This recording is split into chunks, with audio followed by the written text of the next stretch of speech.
أهلا وسهلا ومرحبا بجميع مشاهدي عقارات أمل وأم هشام بمدينة سلا.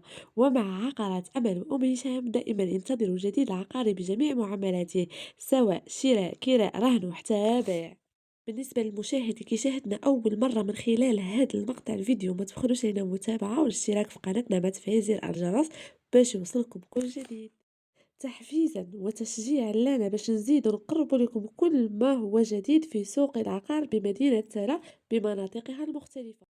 اليوم جبت لكم اقتراح عقاري جديد وحصري عبر عقارات أمل أم هشام لمتتبعة وفية لنا، ولكن نوجه لها أجمل التحايا من هذا المنبر.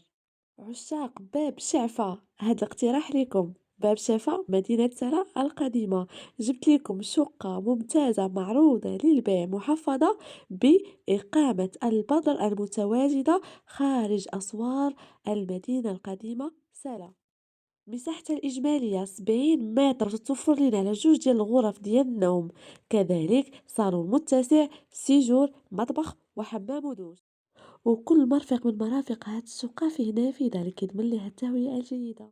جات في الطابق الرابع، مصلوحة وصالحة للسكن من اليوم الأول، والإقامة جات موقع استراتيجي بحكم جات قريبة للمدينة العتيقة والإطلالة ديالها الجميلة على أسوار المدينة العتيقة التاريخية. والدخول من الباب شافة من أجل اقتناء جميع الاحتياجات، وقريبة المدارس بجميع أسلاكها، وحتى تبعد على الترام بدقائق معدودة، والطاكسيات من باب الإقامة سوا كبير سوا صغير.